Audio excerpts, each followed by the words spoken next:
You know, back in 1976, the world came terrifyingly close to another war on the Korean Peninsula. But the flashpoint? The thing that almost kicked it all off? It wasn't a missile test. It wasn't a border skirmish. It was a tree. This is the absolutely wild story of Operation Paul Bunyan. Okay, just try to picture this for a second. The United States military spins up this massive, overwhelming force. I'm talking nuclear-capable B-52 bombers flying all the way from Guam, F-4 Phantoms circling overhead, and swarms of Cobra attack helicopters just descending on the border. So what was the target? A missile silo? Some secret command bunker? Nope. Their entire high-stakes mission was to cut down one poplar tree. It sounds completely insane, right? But the story behind it is just this incredible mix of shocking violence, high-stakes brinksmanship, and honestly, a masterclass in psychological warfare. So how on earth did a single tree become the focal point of a potential world war? Well, to get that, we have to travel to one of the most tense, hair-trigger places on the entire planet, the Korean Demilitarized Zone. And right in the heart of the DMZ, you've got this place called the Joint Security Area, the JSA. It is a totally unique environment where North and South Korean soldiers, along with their American allies, are literally face-to-face, sometimes just feet apart. See, the Korean War never officially ended with a peace treaty, just an armistice. So for decades, this place has been a powder keg, where one wrong move could ignite a full-blown conflict. And standing right in the middle of all this tension was our main character, a 100-foot-tall poplar tree. The problem was pretty simple. During the summer, its leaves got so thick that it blocked the line of sight between a UN command checkpoint and a crucial bridge.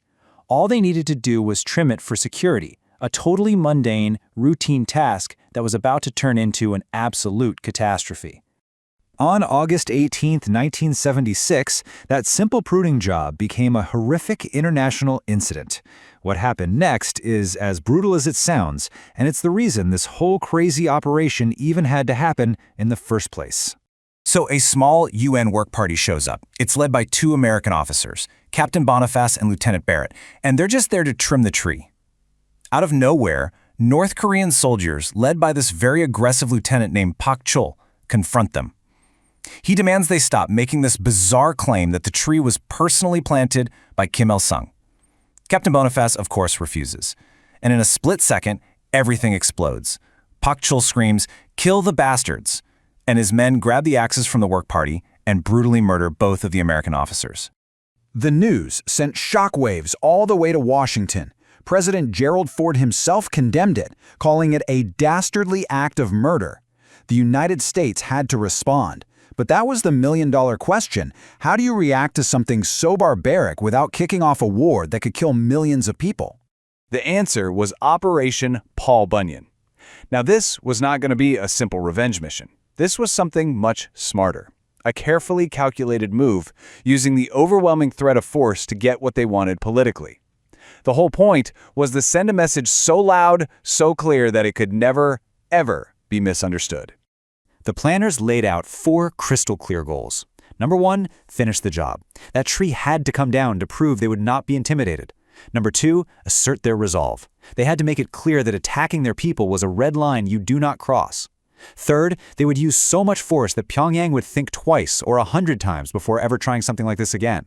And finally, and this was the really tricky part, they had to do all of this while giving North Korea a way to back down gracefully, avoiding an all-out war. And when I say overwhelming force, I mean it was staggering.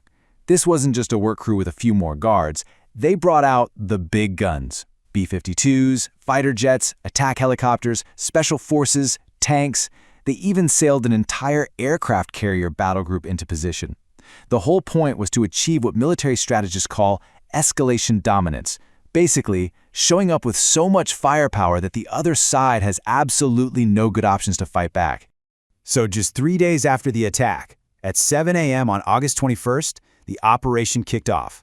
And you can bet the entire Korean peninsula was holding its breath. And the strategy worked perfectly. As a team of combat engineers armed with chainsaws moved towards the tree, with special forces guarding them, the skies above just filled with American jets and helicopters. On the other side, about 150 North Korean soldiers gathered. They were armed, but faced with this incredible display of force, they did absolutely nothing. They just stood there and watched. And get this, The entire operation, from the moment the troops entered the JSA to the moment they left with the tree completely gone, took just 42 minutes. It was swift, it was precise, and it was executed perfectly. Not a single shot was fired, no more lives were lost. The tree was gone, but the impact of those 42 minutes, it would change the Korean DMZ forever and become a textbook case study in deterrence and how to manage a crisis. The message was definitely received. Because shortly after the operation, North Korea's leader, Kim Il-sung, sent a message. It wasn't quite a full apology, but he expressed regret over what happened. For North Korea, this was an absolutely unprecedented admission, and it was a huge win for the U.S. The incident also led to some major physical changes. A concrete demarcation line was finally drawn right through the JSA, so troops from both sides weren't constantly mingling and provoking each other anymore. This drastically cut down on confrontations.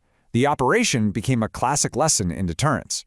And today, the stump of that infamous poplar tree is still there, serving as a memorial to the 2 officers who lost their lives. This whole story leaves us with a really important question for today. Operation Paul Bunyan showed how a massive but conventional show of force could actually de-escalate a crisis. But in our world, with nuclear weapons, cyber warfare, and all sorts of advanced tech, how do you send a clear message of resolve without accidentally tripping over the line into a catastrophic war you can't control? It's a challenge leaders are still wrestling with, and the lessons from one poplar tree in 1976 are, believe it or not, more relevant than ever.